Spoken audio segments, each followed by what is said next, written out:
문학 풀 때 정답은 골랐어. 근데 못 넘어가겠어. 막 찝찝해. 답이 5번인 건 알겠는데 3번이 계속 걸리적거립니다. 근데 3번도 이렇게 적절하다고 볼 수 있지 않나? 문학은 원래 해석 다양하게 할 수 있는 거 아닌가? 내 해석이 틀렸다는 증거도 없는데 편지 계속 다시 보고 작품으로 돌아갔다 왔다 갔다 거리게 되고 심지어 뒷주문 갔다가 이게 걸려가지고 계속 다시 돌아오게 되기도 합니다. 그렇게 풀다 보면 문학만 좀 깨지는 게 아니라 결국 독서 읽을 시간도 부족해서 한 지문 날리게 되죠. 근데 문제는 이런 현상이 문학 공부를 하면 할수록 더 심해지기도 한다는 겁니다. 특히 독서 공부하듯이 문학을 공부하시게 되면 문학 작품을 완벽히 이해하려고 할수록 점점 더 수렁에 빠집니다. 아래 3개의 증상 중에 하나에 해당되면 지금 문학을 좀 잘못 풀고 계신 겁니다. 정답을 골랐는데도 손이 안 나간다던가, 맞긴 맞았는데 실력이 안 느는 느낌 계속 들고, 해설을 보면 아 그렇구나 하는데 다음엔 똑같은 실수 반복하게 되고, 작품을 이해할수록 선지가 다 맞는다는 느낌이 좀 들고, 문학에서 이렇게 흔들려서 독서를 한 지문 이상 날린 적이 있고. 이게 공부량이 문제가 아닙니다.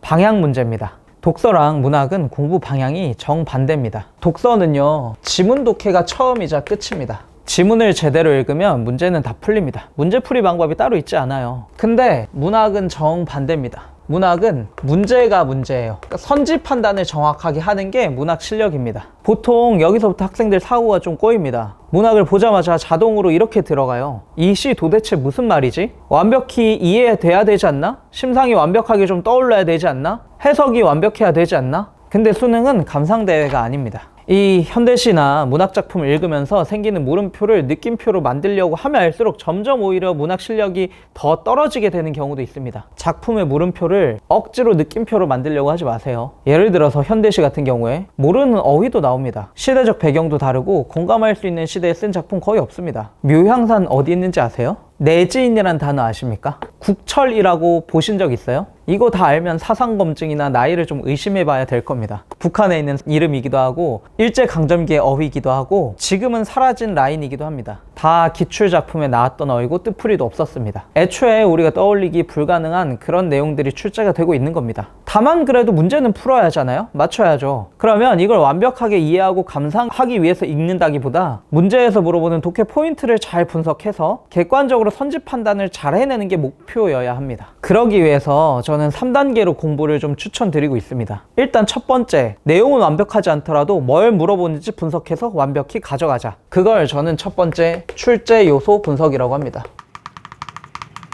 선택지에서 주로 어떤 부분을 물어보는지 기출 분석을 통해서 답의 근거를 찾는 데서 그치는 게 아니라 뭐를 묻는지를 계속 써보는 겁니다. 예를 들어 시 분석하다 보니까 상황을 바꿔서 항상 출제하네, 또는 정서를 명시적으로 드러낸 부분을 출제하고 있네, 이거 근거를 내가 분석해서 답을 내보는 거죠. 그러면 이제 그런 것들이 쌓였을 때 새로운 기출, 새로운 모의고사 풀 때 나도 모르게 초점이 그런 부분에 가게 될 겁니다. 두 번째는 선지 패턴을 좀 분석해 보는 겁니다. 특히 적절하지 않은 선택지 같은 경우에 어떤 부분을 주로 바꿔서 출제하는지를 내가 분석해서 계속 써보는 거예요. 예를 들어서 사평역에서라는 작품이 기출로 출제됐을 때 화자가 힘든 상황이 아니라 사람들이 힘든 상황인데 화자가 그 힘든 걸 극복해야 된다고 적절하지 않게 출제했습니다. 그럼 저는 주체를 잘 구분해야겠다, 주체를 바꿔서 출제하는구나, 이런 식으로 적절하지 않게 내는 선택지를 구성하는 원리를 계속 분석해 보는 겁니다. 제가 수업할 땐 그 결과를 거꾸로 알려드리는 것 뿐입니다. 그리고 세 번째, 이게 가장 중요하죠. 문학에서 문제가 되는 게 이렇게도 볼 수 있지 않나? 자꾸 생각이 주관적으로 빠지는 거잖아요. 그걸 막기 위해서 정답의 근거 구절을 계속 찾아서 객관적으로 써보려고 하는 겁니다. 모든 선택지나 모든 문제 다 하긴 좀 어려울 수 있습니다. 그래도 계속 이걸 하다 보면 어느 순간 주관성에서 객관성으로 판단 기준이 점점